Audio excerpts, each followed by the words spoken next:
Hi and welcome back to Kanji Master. Today's theme will be white.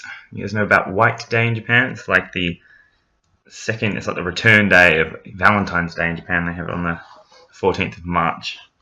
Check it out, it's pretty interesting. Different culture there. White, as we know, like this. That's terribly drawn, but there you go. We also have dealt with everyone at the white party comparing things together. So I'm going to build on that today. I'm going to use this element in most of the kanji. So this first one is the kanji for floor, as in like second floor would be nikai, third floor sankai. This is the onyomi reading. To draw it,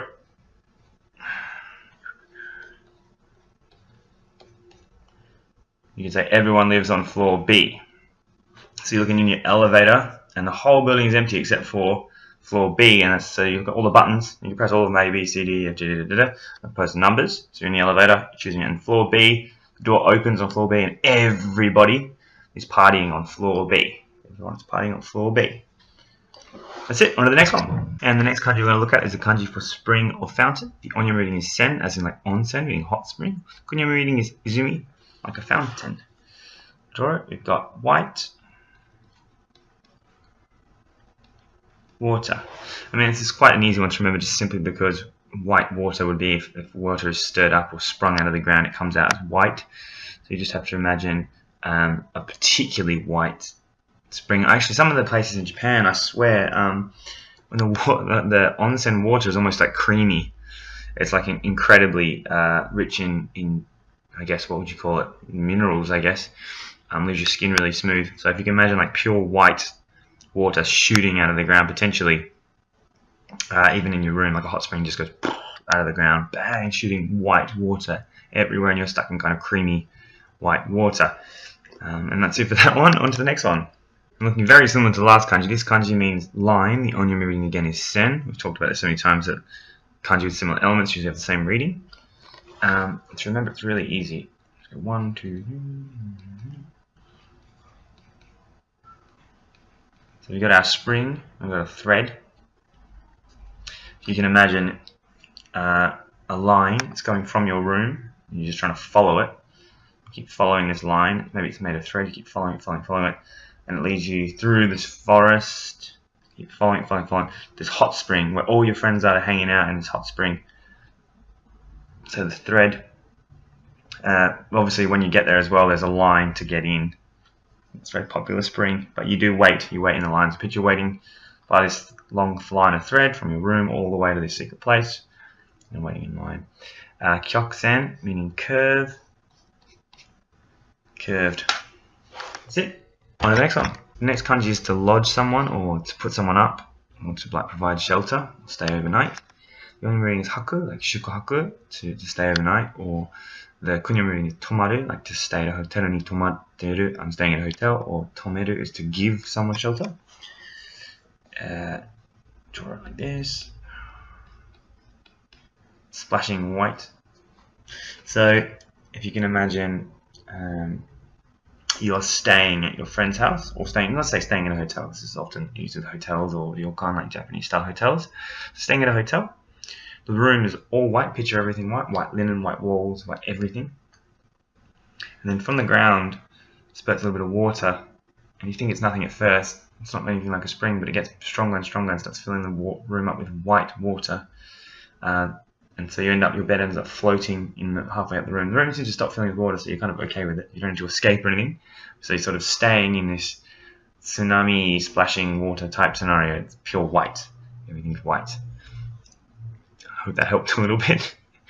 I should say at this point as well that I'm finding that if I make the story myself, I'm more easily able to remember it and to recall it later on. So I'd recommend that.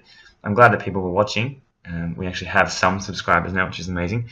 But do try and make up your own story if you can. Cool. It helps remember things more easily. On to the next one. Next kanji means clap or beat, as in like a rhythmic beat of a drum. The onyomi reading is haku, meaning beat. And hyo is like hyoshi, which is like rhythm or tempo. I'll show you how to draw shortly. Got our old friend the nail bat. We've got white. So you can imagine those big taiko drums, or taiko drums I should say. God, my pronunciation's all over the place. Imagine it's white, and there's like sort of a new show in town. Traditionally they would use sticks, but this is sort of like improv kind of theatre, but the beat is really solid. Everyone's dancing to the rhythm, and the guy pulls out a baseball bat with nails and starts hammering into this drum. Everyone's a bit scared at first, and as he's hammering it with the nail bat, all this white water shoots out of the drum. So you got this white drum, nail bat shooting out of it.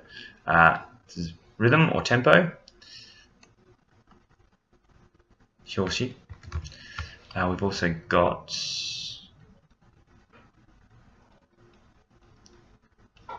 Kyohaku is accented beat. The opposite of which would be Jakuhaku, meaning unaccented beat. And then Hakushu, you beat your hands. What is it? Applause, clapping. Hakushu. That's it. On to the next one.